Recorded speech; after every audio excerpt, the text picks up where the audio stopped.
புதிய தலைமுறையின் சின்ன சின்ன செய்திகள் தொகுப்புக்கு உங்களை வரவேற்கிறது சிவரஞ்சனி. தினம் பார்க்குற செய்திகள்ல இருந்து மாறுபட்டு திருவிழா கொண்டாட்டங்கள், சாகசங்கள்னு பல்வேறு சுவாரஸ்யமான காட்சிகளை எல்லாம் நம்ம நிகழ்ச்சியில பார்த்து ரசிக்கலாம். இணைந்திருங்கள் புதிய தலைமுறையோடு. விநாயகர் சதுர்த்தியை ஒட்டி வைக்கப்பட்ட விநாயகர் சிலைகள் எல்லாம் அங்கங்க கரைக்கப்பட்டு வருது. புதுக்கோட்டை மாவட்டம் சிலட்டூர் கிராமத்துல ஊர் இளைஞர்கள் விநாயகர் சிலையை வச்சு பூஜை செஞ்சு வந்தாங்க. இந்த நிலையில நேற்று பெருமாள் குளத்துல கரைப்பதற்கு எடுத்து செல்ல விநாயகர் சிலை ஊர்வலம் நடந்தது. அப்போ இளைஞர்கள் தமிழரின் பாரம்பரிய கலாச்சாரங்களை நினைவுபடுத்தும் விதமா அம்மன் ஆட்டம், பொய்க்கால் குதிரை, தப்பாட்டம், கிராமிய மேளம், சிலம்பாட்டம் எல்லாம் வச்சு கலக்கிட்டாங்க.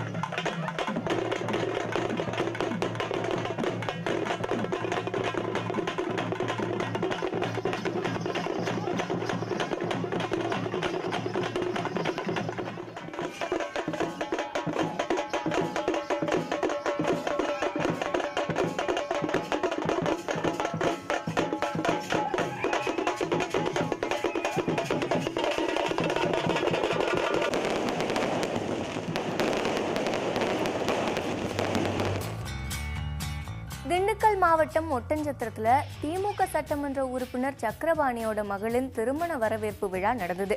இதுல பேசின அவரு தாய்மார்களின் ஆதரவு பத்தி பேசும்போது ரொம்பவே எமோஷனல் ஆகிட்டாரு.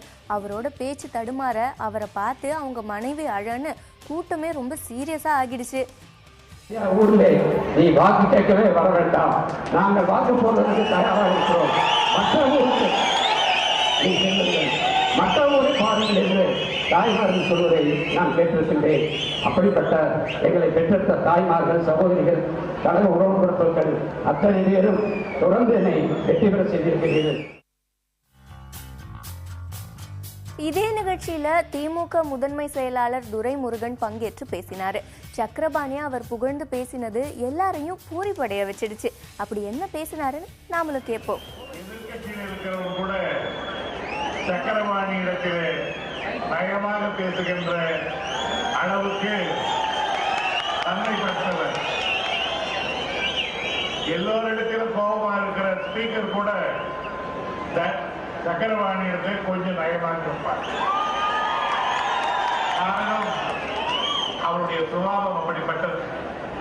நான் அவரை சக்கரபாணி என்று சொல்வதில்லை, சர்க்கரை பாணி என்றுதான் சொல்லுவேன். பாணி என்றால் தண்ணி, சர்க்கரை என்றால் ஆக சர்க்கரை கலந்த தண்ணி எவ்வளவு இனிமையோ அவ்வளவு இனிமையானவர் சக்கரபாணி அவர்கள். எனவே அவருடைய இல்லத்தில் நடைபெறுகிற விருதுநகர் மாவட்டம் சிவகாசியில தமிழ் மாநில காங்கிரஸ் கட்சியின் பொதுக்கூட்டம் நடந்தது. மாலை 6 மணிக்கு கூட்டம் தொடங்கும்னு அறிவிச்சாங்க. ஆனா 8:30 மணிக்கு தான் ஜி.கே. வாசன் வந்தாரு. அதுக்குள்ள நூற்றுக்கணக்கான தொண்டர்கள் வந்துட்டாங்க. கூட்டம் குறையக்கூடாதே, அதனால நிர்வாகிகளே முடிஞ்ச வரைக்கும் பேசி சமாளிச்சாங்க. அப்புறம் எல்லாருக்கும் கை விசிறி வழங்கினாங்க. கட்சியின் விளம்பரம் பதிஞ்சிருந்தா என்ன, காத்து வந்தா சரின்னு மக்கள் எல்லாம் கை விசிறி வாங்குறதுல தான் ஆர்வம் காட்டினாங்க. கட்சிகளுக்கு பஞ்சமில்லை. வாழ்ந்து கொண்டிருக்கிற எங்கள் தலைவர்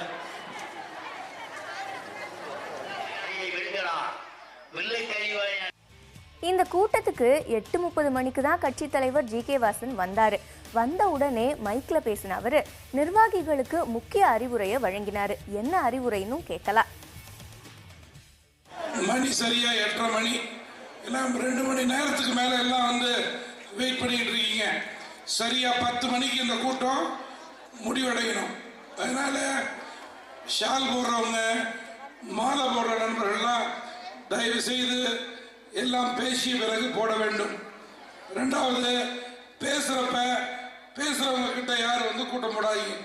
மேடையில் இருக்கிறவங்களாம் அமைதியா இருக்க வேண்டும்னு அன்போடு கேட்டுக்கொள்கிறேன்.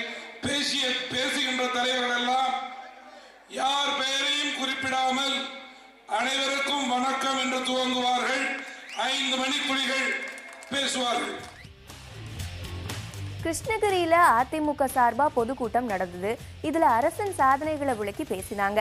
என்ன வேணா பேசுங்கடா, எங்களுக்கு தூக்கம் தான் முக்கியம்னு நிறைய பேர் தூங்க ஆரம்பிச்சிட்டாங்க. இது பத்தாதுன்னு மேடையில உட்கார்ந்துருந்தவங்களுக்கு செல்போன்ல தான் கவனமே இருந்தது. கூட்டத்துல வந்து தூங்குறதே தப்பு. இதுல ஒருத்தருக்கு மைக் சத்தம் வேற தொல்லையா இருந்தது போல. காதை அப்படியே பொத்திக்கிட்டு தூங்க முயற்சி செஞ்சாரு.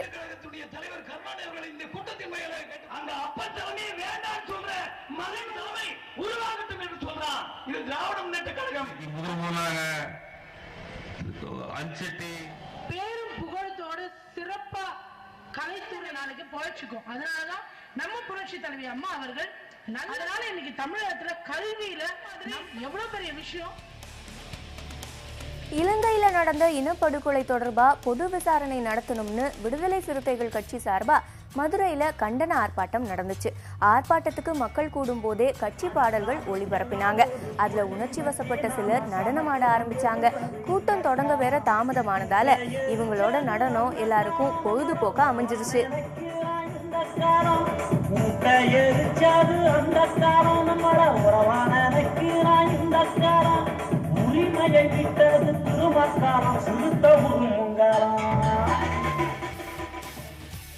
எந்த ஒரு விஷயத்தையும் நமக்கு சாதகமா மாத்திக்கிட்டாதான் முன்னேற முடியும். அதுவும் வியாபாரத்துல சமயோஜித புத்தி ரொம்பவே அவசியம். மதுரை மாவட்டம் சின்னமலம்பட்டி இடுகாட்டுல நரபலி புகார் தொடர்பா பல துறையை சேர்ந்தவங்க பள்ளம் தோண்டி எலும்பு கூடுகளை சேகரிக்கும் பணியில ஈடுபட்டிருக்காங்க. இந்த காட்டுல சாப்பிட எதுவும் கிடைக்காது, நல்ல வெயில் வேற. இப்ப போனா வியாபாரம் பறக்கும்னு புரிஞ்சுக்கிட்ட குல்ஃபி ஐஸ் விற்பனையாளர் சைக்கிளோட இடுகாட்டுக்கு வந்துட்டாரு. செய்தியாளர்கள், காவல்துறையினர், வருவாய்த்துறையினர்னு எல்லாரும் குல்ஃபி ஐஸ ஒரு பிடி பிடிச்சிட்டாங்க.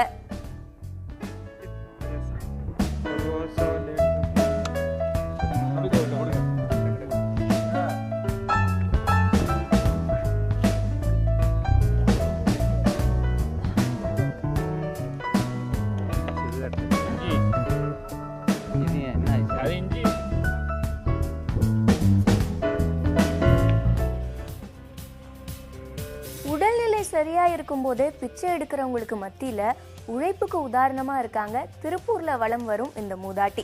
நகர் பகுதிகளில் வலம் வரும் இந்த பாட்டி யாரோட உதவியையும் ஏற்கிறது இல்லை, பணம் கொடுத்தாலும் வாங்குறது இல்லை. வீதி வீதியா போய் பழைய பேப்பர் அட்டைகளை எல்லாம் சேர்த்து அதை வித்து வாழ்ந்து வராங்க. ஊன்றுகோல் கொண்டு நடந்தாலும் தன்னோட வேலைகளை தானே செஞ்சுக்கிறாங்க. யாரோட உதவியையும் கேட்கறதும் இல்லை, ஏற்கிறதும் இல்லை. அடுத்தவங்க உழைப்பை நம்பி வாழ்றவங்க மத்தியில உழைச்சு வாழும் இந்த பாட்டி எல்லாருக்குமே ஒரு முன் உதாரணம் தான்.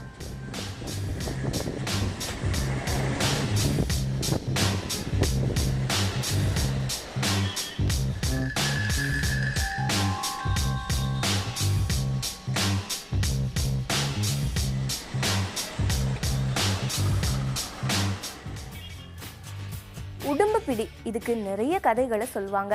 உடும்பு இடுப்புல கயிறு கட்டி தூக்கி எறிஞ்சா அது எந்த சுவர்ல போய் ஒட்டிக்குதோ ஒரு ஆளே அந்த கயிறுல ஏறி போலாம். உடும்போட கால் விரல்களுக்கு அத்தகைய பிடிமானம் இருக்குன்னு சொல்லுவாங்க. இதை ஆச்சரியமா பார்த்தாலும் உடும்பு பார்த்தா எல்லாருக்கும் ஒரு வித பயமும் இருக்கு.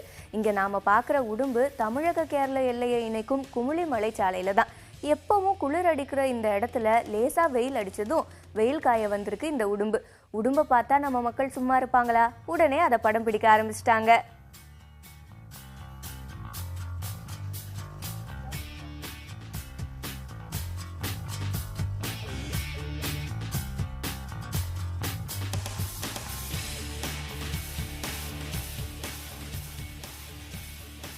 கோவை மாவட்ட ஆட்சியர் அலுவலகத்துல ஒவ்வொரு திங்கட்கிழமையும் ஒரு காட்சியை தவறாம பார்க்கலாம்.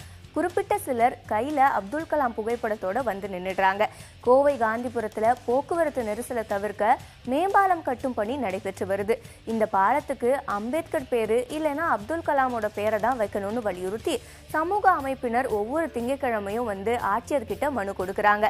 பாலத்தை கட்டியே முடிக்கல, அதுக்குள்ள பேர் சர்ச்சையான்னு நொந்துக்கிற மக்கள் முதல்ல பாலத்தை கட்டி முடிங்கையான்னு புலம்புறாங்க.